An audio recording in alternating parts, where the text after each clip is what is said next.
In this video, we will see code implementation. So now let's see the code implementation of valid parenthesis.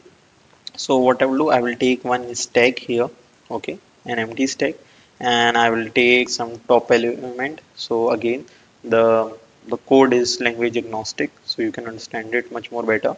I will take one loop that will start from 0 to n, the size of the length. So I will say that s dot size of the string.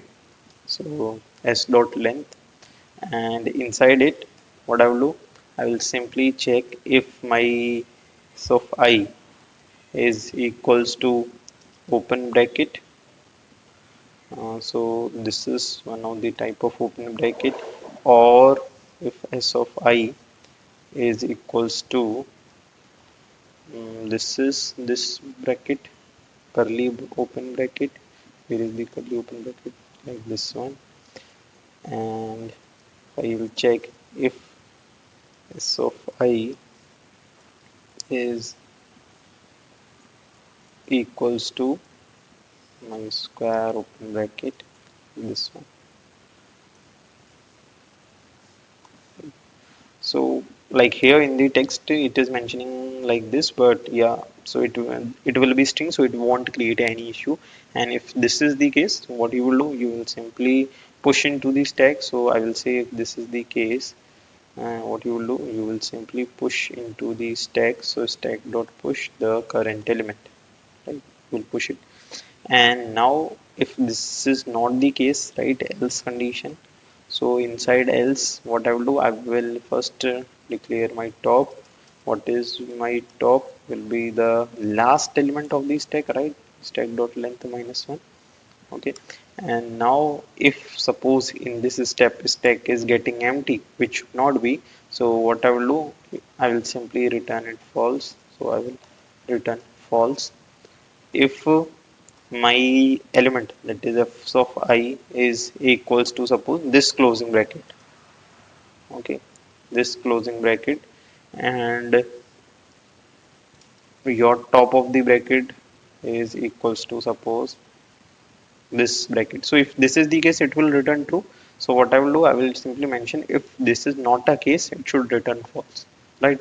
Similarly, what I will do, I will copy this, okay, and I will mention or condition. This is one more case, mentioning or condition, one more case. So if suppose closing bracket is like this and bracket is not equal to this, so I will simply return false. If suppose closing bracket is a square closing bracket, and if it is not equals to the square open bracket, so what I will do, I will return false here. So right, you can see this one close bracket, so this should be the open bracket. If this is the closed curly closed bracket, curly open bracket, square closed bracket, square open bracket.